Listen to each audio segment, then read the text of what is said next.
Today on the bar, we've got a bourbon that made a splash the first time it showed up.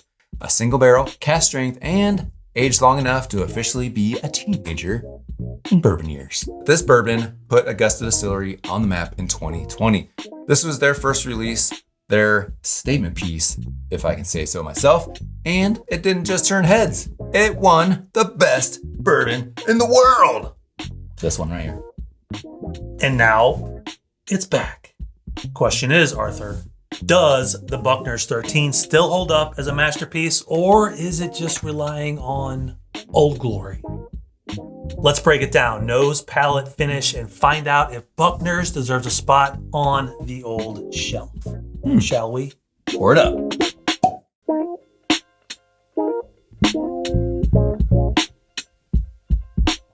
Shout out to Kevin Myers, the newest member of the Artfully Bourbon Social Club. Gosh. I think you're supposed to get better at this stuff after you do it a lot. Never going to be good at pouring. If you're new here, this is how this is going to work. We'll give it to you straight. Sniff, sip, and score. Then we'll add it to the Artfully Bourbon rankings. You can find the full 2025 list over on our brand new website with a full written review for your reference. Links down there in the description. All right. Glen to nose.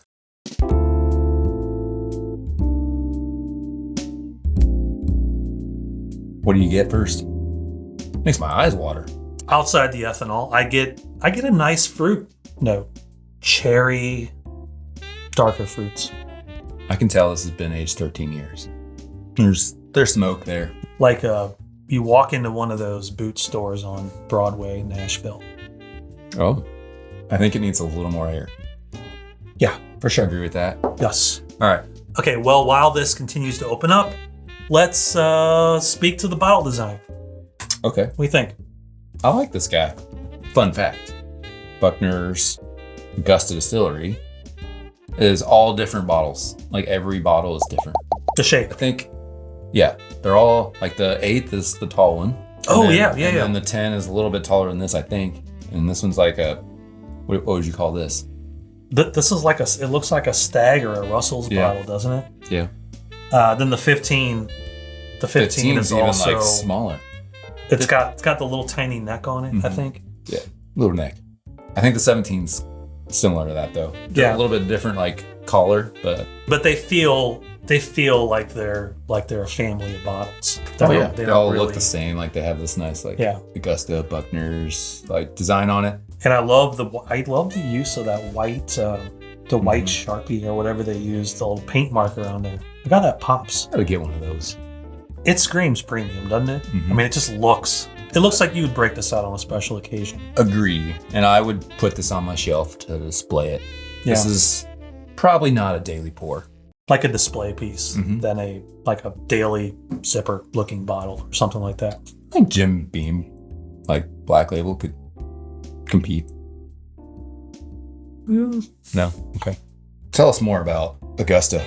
The Buckner's 13 was Augusta's very, very first release. They released it as a 13-year-old at single barrel at cast strength. That's pretty good for a first release. Going all in. They didn't just get into the bourbon game. They freaking did a cannonball right into it. Cannonball!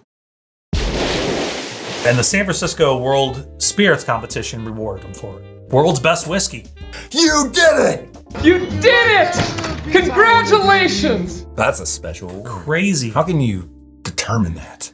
All of that was enough to put Augusta, a small distillery, right on the map. And now, this bottle is back. 2025 edition. Let's get back to this nose. Oh my gosh. When I put my nose, it was like one of those, like a little tiny, one of those little punching dolls. And Blue Bomber's block is knocked off! Right in the kisser. That's a beefy nose. I get more of that cherry. The cherry is very prominent. Vanilla.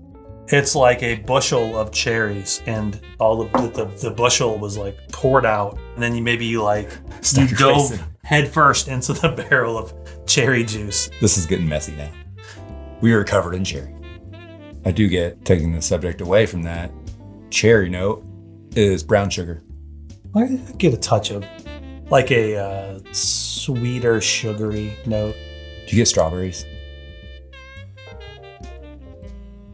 There's a little strawberry and cream in here. Okay. So cherry is a little bit more like sour, right? There's like a creamy note. It's really, for me, it's that deep, rich cherry note. It is. I love it. Cherry is like What's a one note? of my favorite notes. What's a note you're not getting? I don't really get any baking spices. I'm not getting anything on like the cinnamon front. No, that's what I was gonna say. Maybe a touch of like a citrus, fresh zest of a lemon peel. Okay. You know, like you kind of rub that lemon to get the oils out of there, and It's earthy and fruity for the most part. let's taste it. Enough sniffing. Cheers. Time to taste.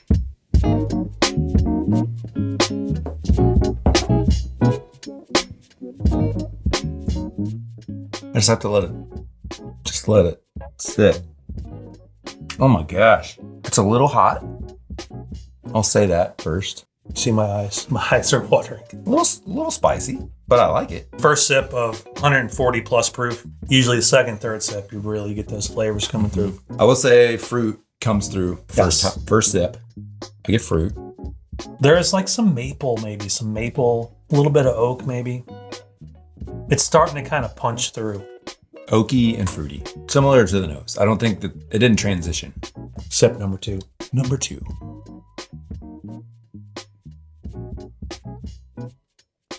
Okay. Maybe a hint of a more of an earthy note. Like wetwood, leather, maybe some notes of like corn, which is kind of weird in something that's this old. Mm-hmm. For a second sip, it's still quite a bit of heat. So it's hard to kind of break through that heat to kind of really capture some of those delicate notes. Well, speaking of heat, you want to do some bottle stats? What do you got? All right. Officially, we've talked about some of these. This comes from Augusta Distillery. It's a Kentucky bourbon company. They call this Buckner's. It's aged 13 years, single barrel. It is also unfiltered cask strength. It's cask strength, all right. It comes in 143.9. This is bottle 102. We don't have a mash bill, but there's rumors out there that this might be coming from Bardstown, Kentucky, because Augusta is not 13 years old. Most likely that mash bill is 74, 18, and 8. Who makes that? It's a secondary one that comes from the old Barton. Is that one of their standard mash bills, or are they contract distilling for I think Augusta? mostly it's contracted, but I do know that they do have more than one mash bill. It's not their standard Barton. It would be like a different mash bill. So this is a unique mash bill. I don't think it's just for Augusta, but if it is, that's Augusta's mash bill. Yeah. Most likely. Let's get back to this. See what we got. 3? Sip 4. Something. 3, 4. Something like that.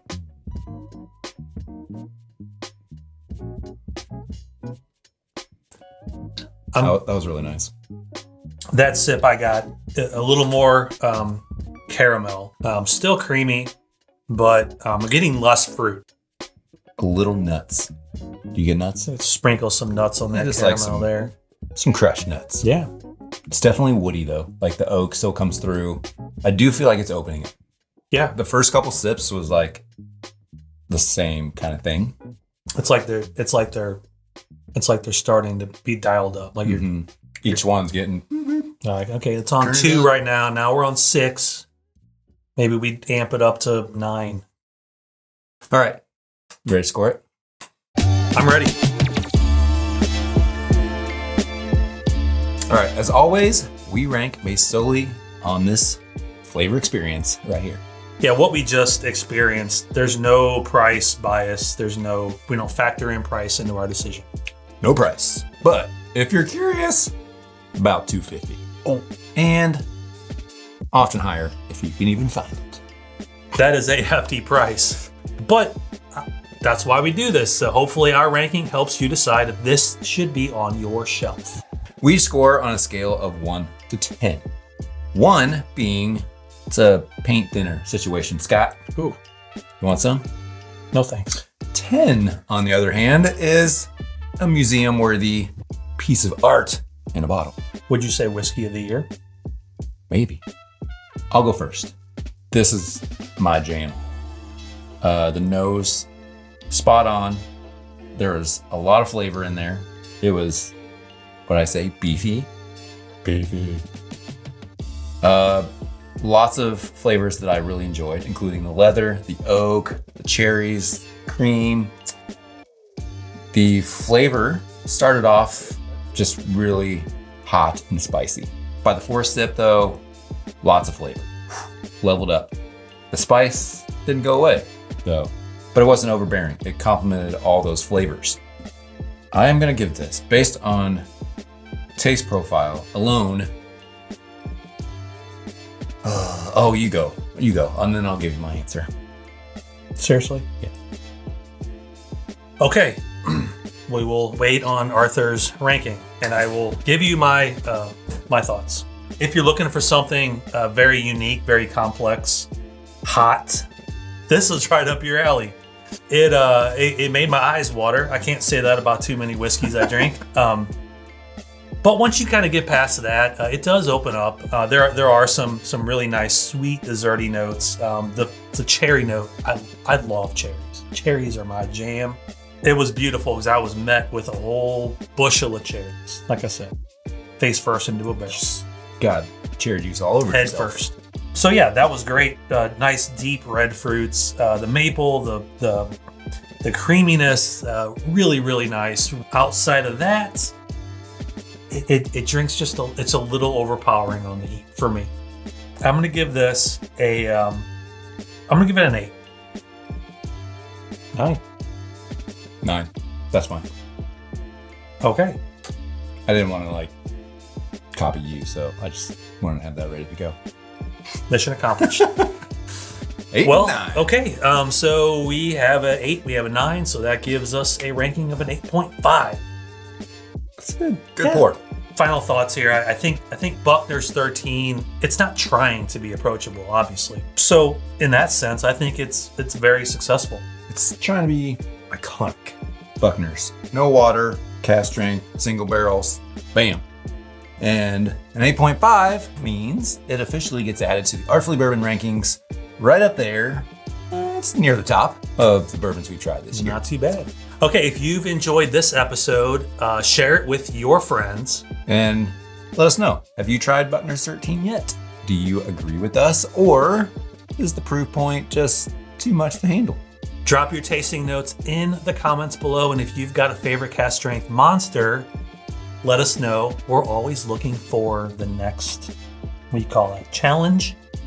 Kill our taste buds. For more reviews like this, bonus content, and sample giveaways of this bottle and others, join the Social Club community. And check out our Mercantile shop for some cool merc, plus our full bourbon rankings. Links down in the description. All right, question is, should this be on your shelf? It should be on ours. Okay, it's going to the shelf. All right, like, comment, subscribe, and ring the bell so you don't miss the next drop. Cheers to one bold pour. Cheers to Augusto. Cheers. Until next time. Please enjoy responsibly. Peace out, friends.